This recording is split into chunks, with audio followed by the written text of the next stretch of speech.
Chương trình được mang đến bởi Maybe, nền tảng khai phóng những tiềm năng. Người dân Việt Nam mỗi một tháng đã chi tới 515 tỷ đồng để mua điện thoại di động ở trên mạng. Cua Cà Mau phải bò qua con đường chính ngạch để đi ra thế giới. Lần đầu tiên, những cái trái vải tươi của Việt Nam đã được xuất trực tiếp vào Thái Lan. Một cái bước thêm để bước vào một thị trường mà lâu nay chúng ta không kỳ vọng nhiều. Chào các bạn, đây là 5 phút chuyện thị trường và tôi là nhà báo Kim Hạnh.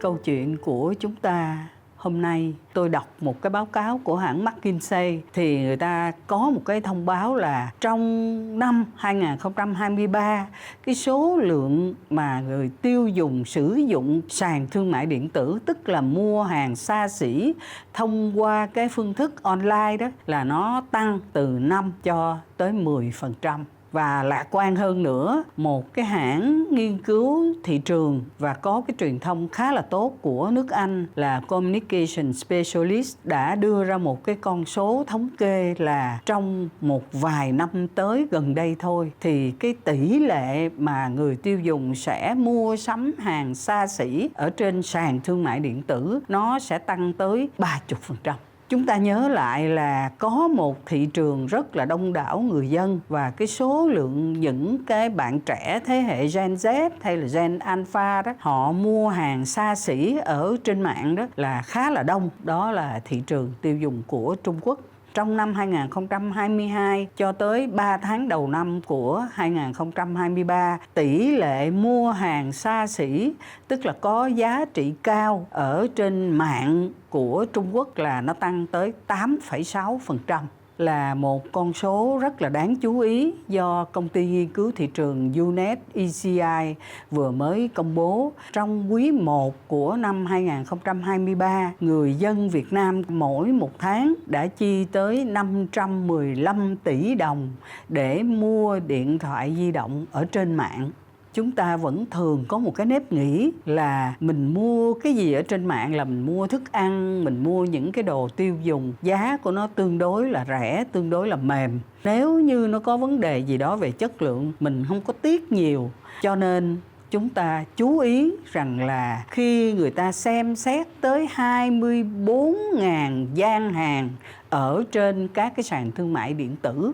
thì người ta mới phát hiện ra rằng mỗi một tháng như vậy, người Việt Nam của mình dám chi tới 515 tỷ đồng cho cái việc mua điện thoại di động, là một cái sản phẩm mà nó không phải là hàng tiêu dùng thông thường, tiêu dùng rẻ tiền. Như vậy, xu thế chung của thế giới do cái tiền thuê mặt bằng, do các cái chi phí về hậu cần, marketing vân vân, trong cái bối cảnh chung của kinh tế của thế giới nó đang gặp khó khăn. Thành ra là người ta đầu tư trực tiếp cho cái cuộc bán hàng trực tuyến, và cái tỷ lệ những cái mặt hàng mà có giá trị cao, mặt hàng được coi là hàng hiệu, hàng xa xỉ vân vân, là cái tỷ lệ được tiêu dùng càng ngày càng tăng. Chúng ta biết trong cái bối cảnh về kinh tế thế giới suy giảm, nhu cầu mua hàng hiệu và hàng xa xỉ nó có thể có phần suy giảm, nhưng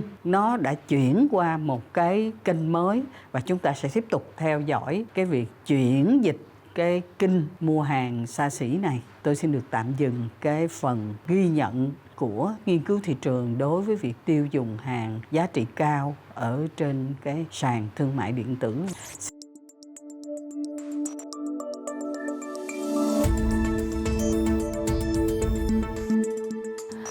Câu chuyện tiếp theo của tôi có một cái tựa cua Cà Mau phải bò qua con đường chính ngạch đi để đi ra thế giới. Chúng ta đã từng nghe tới cái tên Cà Mau nó gắn với lại một cái loại sản phẩm gì thưa các bạn? Đó là chiếu Cà Mau đượm màu thương nhớ trong cái bài Tình Anh Bán Chiếu. Nhưng mà gần đây cua Cà Mau xuất hiện ở thành phố Hồ Chí Minh và có những cái bữa tiệc gia đình người ta chọn là làm nhiều món với lại cua Cà Mau. Thật sự là cua Cà Mau nó ngon một cách đặc sắc vì thịt của nó chắc, nó thơm và nó có một cái vị ngọt tự nhiên của một cái loài hải sản. Có thể chúng ta có thêm một chút cái tình cảm là nó ở điểm cuối cùng của đất nước mình. Tuy nhiên thưa các bạn, gần đây thì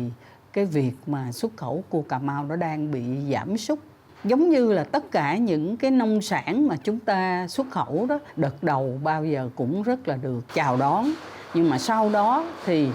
cái chất lượng của các cái sản phẩm mà chúng ta xuất khẩu đó nó bị giảm dần. Và mới đây tôi biết là Bộ Nông nghiệp Phát triển Nông thôn đã có một cái cuộc họp chuyên đề và đưa ra một cái đề án mới để quyết tâm là chúng ta thúc đẩy cái việc xuất khẩu cua Cà Mau. Thị trường hiện nay mà mua cua Cà Mau của chúng ta nhiều nhất nó cũng vẫn đang là Trung Quốc. Tuy nhiên trước đây thì chúng ta xuất được chăng hay chớ, xuất kiểu tiểu ngạch. Bây giờ thì Bộ Nông nghiệp đưa ra một cái đề án cùng với lại Viettel và Viettel Post để mà tăng cường cái sự nỗ lực cho những cái đột phá của cái đề án đẩy mạnh xuất khẩu chính ngạch cua Cà Mau. Tôi thấy trong cái đề án này có 3 điểm quan trọng. Thứ nhất là người ta nâng cấp cái nghề nuôi cua ở Cà Mau. Nâng cấp một cái nghề thì thưa các bạn, nó là một cái chuỗi những cái nỗ lực từ cái việc là làm sao đưa những cái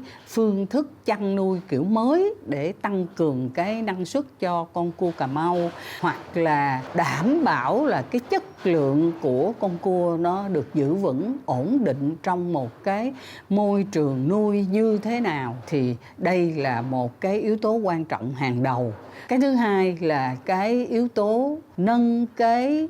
đầu tư về logistics, đầu tư về hậu cần cho con cua, mà trong đó một cái yếu tố rất là quan trọng, chúng ta có thể nói một cách hài hước là con cua nó phải bò vào kênh chính ngạch. Nhưng mà ở đây là chi phí về vận chuyển và thời gian vận chuyển đi đến cái thị trường cuối cùng phải được tính toán và cân nhắc rất là kỹ. Đó là vai trò của Viettel Post. Cuối cùng người ta phải tính toán tới đa kênh trong cái chuyện là xuất khẩu con cua Cà Mau đi. Ngoài cái kênh thường xuyên thì còn phải tính tới cái kênh online, cái kênh mà xuất trực tuyến như thế nào. Đó là một cái đề án có tham vọng và có cái sự chuẩn bị đều từ cái việc nâng cấp cái nghề này, đẩy mạnh cái hiệu quả của hoạt động về hậu cần, về vận chuyển, và cuối cùng là tăng cường cái kênh để mà có thể xuất khẩu cua nó hiệu quả hơn, nó sẽ đến tay người tiêu dùng được vừa ý hơn về giá cả cũng như là về chất lượng. Chúng ta cũng mong là cua Cà Mau của chúng ta nó bò được đi nhanh, nó đi xa,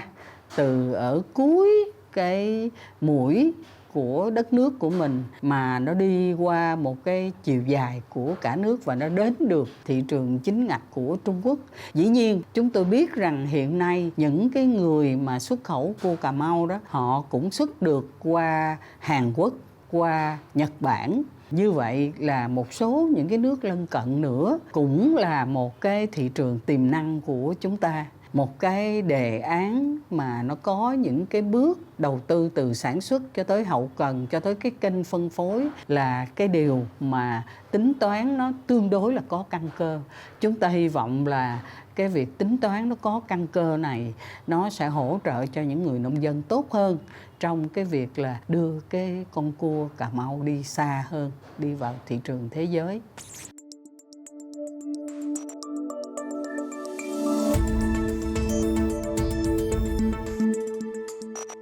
Mới đây chúng tôi vừa nhận được cái thông tin từ Thương vụ Việt Nam ở Thái. Anh Nguyễn Thành Huy cho biết là do cái sự tập trung của mình giới thiệu cái sản phẩm trái vải trong cạnh tranh với lại các cái loại trái vải khác cũng cùng nhập qua Thái, thì chúng ta đã xuất được cái lô trái vải đầu tiên vào cái hệ thống siêu thị The Mall, và họ đã phân phối ở 7 cái siêu thị nhỏ của cái hệ thống này.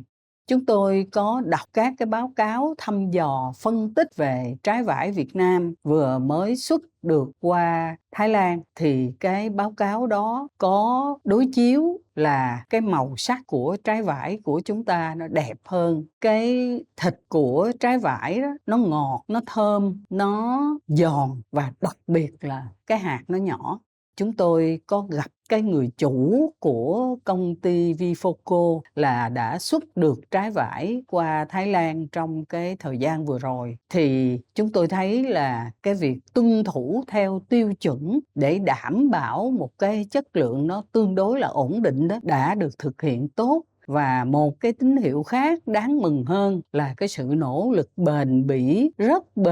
rất là kiên nhẫn của Thương vụ Việt Nam của mình ở Thái Lan. Cách đây không lâu thì chúng tôi có ý định là kể cho các bạn nghe một cái câu chuyện về một nỗ lực mới, một hình thức mới mà Thương vụ Việt Nam của chúng ta đã tổ chức ở tại một cái khách sạn lớn của Thái Lan. Mình lấy cái tên là Tasting Việt Nam 2023 và chúng ta dịch là hương vị Việt Nam hay là mỹ vị Việt Nam. Thay vì là chúng ta cứ trưng bày hàng hóa ra và mời người ta đến dùng thử các cái loại trái cây của mình, thì ngày hôm đó chúng ta đưa 3 đầu bếp qua, và đầu bếp là nấu những cái món tươi mà chúng ta mang từ Việt Nam qua. Chỉ có một số ít cái loại rau mà chúng ta không có thể để được lâu thì chúng ta mua ở các cái chợ của Thái Lan. Bên cạnh cái việc là giới thiệu những cái thức ăn tươi như là bún bò Huế, như là bún chả cá vân vân,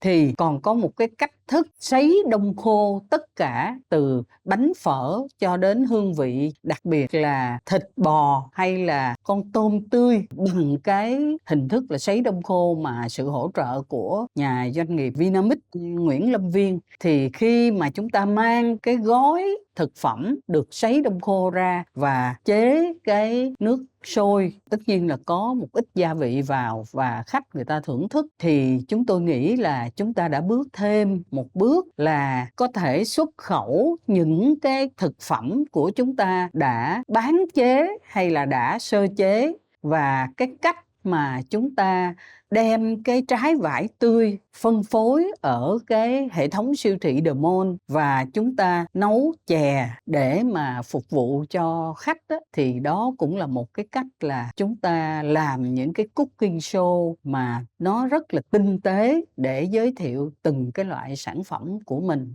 Những cái cooking show chúng ta làm ở các cái nước lân cận đó thì nó cũng không phải là nó quá là đặc thù. Tuy nhiên, một cái chương trình có tính toán từng loại nguyên liệu một và đưa vào một cái thực đơn như thế nào để cho người ta có thể thưởng thức, người ta trải nghiệm từng món một, kể cả là có thêm cái món mà bia Sài Gòn của Thái Bếp hiện nay là họ đang tiêu thụ ở Việt Nam. Chúng tôi thấy là một cái bước thêm để bước vào một thị trường mà lâu nay chúng ta không kỳ vọng nhiều. Vì sao? Vì tất cả những cái sản phẩm của Thái Lan với lại Việt Nam của chúng ta nó có một cái sự trùng hợp khá là nhiều. Măng cụt, xoài, xôi xoài và đặc biệt là trái vải. Tuy nhiên, chúng ta cố gắng liên hệ với lại các cái đơn vị phân phối, cố gắng theo đuổi một cái quá trình giới thiệu sản phẩm, kể câu chuyện về sản phẩm và tạo một cái điều kiện tốt nhất cho cái việc trải nghiệm sản phẩm. Câu chuyện nó có vẻ không có cái gì gọi là to tát lắm. Nếu mà chúng ta nói là xuất được bao nhiêu container, xuất được bao nhiêu